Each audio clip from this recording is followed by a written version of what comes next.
मेरी माताएं, बहनें, भाइयों, भाभियों, सभी बच्चों को राम राम।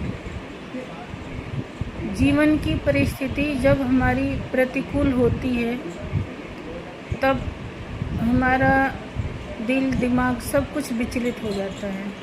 स्वाभाविक है, ऐसा होना स्वाभाविक है। लेकिन इसमें जो हमारे शास्त्रों ने सिखाया है, मैं बचपन में 10-12 साल की होंगी तो मेरे नाना जी कहते थे कि बेटा बाहर जाती हो। हम लोगों का 4 फीट ऊंचाई पे मकान था, 4 फीट नीचे हम लोग जाते थे बाहर लैट्रिन वगैरह के लिए। वो टाइम लैट्रिन नहीं थी, ये 30-40 साल पुरानी बात है। तो नाना कहते थे कि कभी तूफान आ जाए ना, आंधी तूफान, तो किसी मजबूत पेड़ को, किसी चीज़ को पकड़ लेना, या जिधर तुम्हें जाना है उधर तूफान आ रहा है तो फिर अपने को छोड़ देना ढीला। ऐसा एक बार प्रैक्टिकल मेरे साथ हुआ। मैं नीचे गई थी मेरे नानी के साथ और तूफान आया। नानी को तो मैंने कैसे भी करके चढ़ा दिया ऊपर, लेकिन मैं नहीं चढ़ पाई। जैसे चढ़ने की कोशिश करूं तूफान नीचे ले जाए।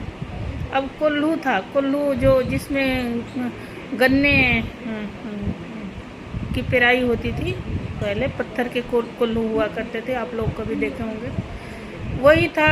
और नाना जी की बात याद आई, मैंने जोड़ के पकड़ लिया दोनों हाथों से कोल्हू को। आसपास पेड़ भी थे यो बेल के, जिसको श्रीफल कहा जाता है, लेकिन मैंने कोल्लू को पकड़ लिया और रुकी रही जब तक आंधी थमी नहीं। आंधी थम गई, फिर मैं आ गई। लेकिन वो बात मैं कभी भूल नहीं पाई, क्योंकि वो बात मुझे लगता है कि हमारे जीवन में भी जब उथल पुथल होता है ना, तो वही तूफान होता है। जब कोई परिस्थिति प्रतिकूल होता है तो हमें मजबूत किसी चीज़ को पकड़ना होता है। वो मजबूत का है हमारे भीतर, हमारा धैर्य। जय श्री राम। उस धैर्य को हमें मजबूती से पकड़ना है ताकि कभी भी हम अपना मानसिक संतुलन ना खोएं।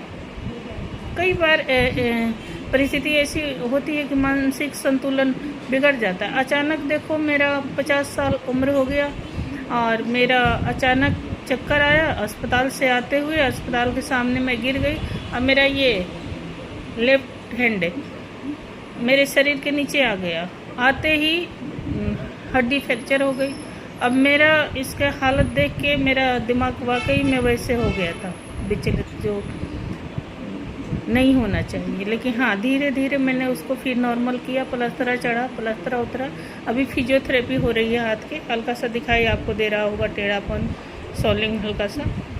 लेकिन ये चीज़ें जो होता है ना, ये ठीक हो जाता है। लेकिन हमें धैर्य का दामन कभी नहीं छोड़ना है। धैर्य को पकड़े रखेंगे ना तो हमारी कोई भी समस्या यूं ही सरक जाएगी, हमें पता भी नहीं चलेगा। सच्ची मैं बता रही हूँ, कोई बात नहीं है, कोई वैसे ऊपर का ज्ञान नहीं है।